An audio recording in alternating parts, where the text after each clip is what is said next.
In 1997, microphones on the ocean floor caught a sound so huge it was picked up by sensors thousands of miles apart.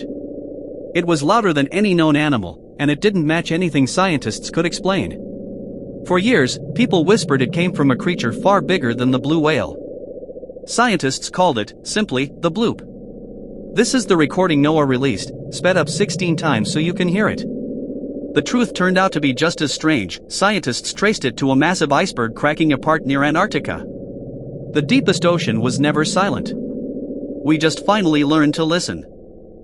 Follow for more secrets of sound and the deep.